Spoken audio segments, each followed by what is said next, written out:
Slip টোপনি আমি বৈজ্ঞানিকগতভাৱে 6 ঘণ্টা আমি টোপনি দিবই লাগে আৰু 6 ঘণ্টা আমি টোপনি নিদিলে আমাৰ শৰীৰটো ভাল নালাগে।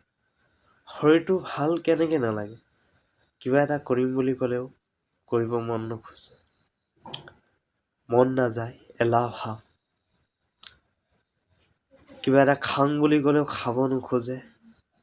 তো টোপনি যদি আমি 6 ঘণ্টাৰ বদলি যদি আমি খুব বেছি 5 ঘণ্টা দিওঁ তেও বহুত ভাল।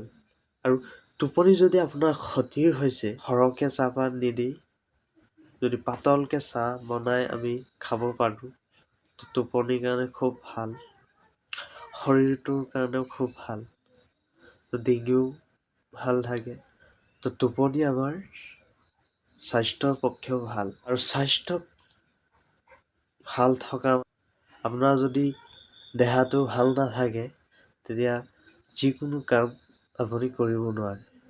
নিজৰ দেহাটোক চেষ্টা কৰক সুস্থ কৰিবলৈ, অসুস্থ নকৰিব।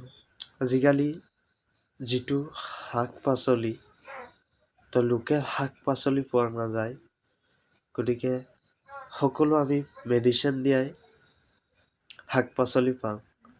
তো সেই মেডিচিনখিনি আঁতৰাবলৈ আমি বেকিং ছ'ডা পাওঁ। চব্জি ধোৱাৰ আগত পানীত মিহলাই, তো সেই পানীত আমি যদি সেই মেডিচিন দিয়া চব্জি যিখিনি বজাৰৰ পৰা আমি চব্জি কিনি আনো ঘৰত, সেইখিনি আমি এনে ধুই মেলি বনাই খাওঁ, কিন্তু সেইটো ভুল আছে। আমাৰ যিটো বেকিং ছ'ডা আমি ধুই মেলি যদি এই বেকিং ছ'ডাৰ লগত ধুই মেলি খাওঁ, তেতিয়া সেই মেডিচিনখিনি আমি গ্ৰহণ নকৰোঁ। ছ'ডাৰ লগত আমি এই চব্জিখিনি ভালকৈ ধুই লওঁ, তেতিয়াহ'লে সেই মেডিচিনখিনি আঁতৰি যায়। তো সকলোৱে এই ভুলটো নকৰি সকলোৱে বেকিং ছ'ডাৰ লগত